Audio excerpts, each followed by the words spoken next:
Kwa ambao hawakupata nafasi ya kusikia kilichozungumzwa kwenye mkutano wa Simba na waandishi wa habari, naweza kusummarize kidogo hapa kwa sababu ni vitu simple ambavyo vimezungumzwa.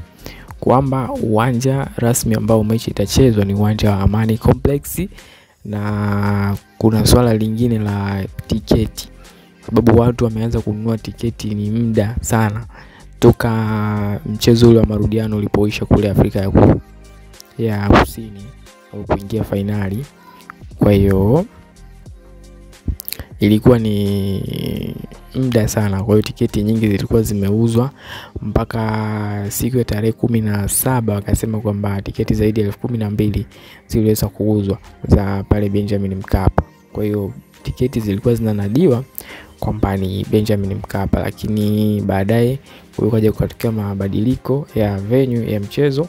Kwa hiyo ikawa ni Amani Complex kule Zanzibar. Kwa hiyo kukatokea mkanganyiko, kama nilivyoripotia, kutokea mkanganyiko, vurugu zilikuwa nyingi, mara huku kafu aseme hivi, lakini rasmi sasa hivi Simba washakubali kwamba anaenda kucheza kule na maandalizi yanaendelea.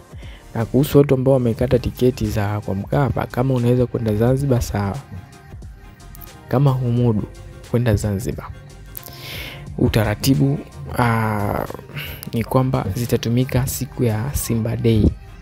Hizo tiketi zitatumika siku ya Simba Day.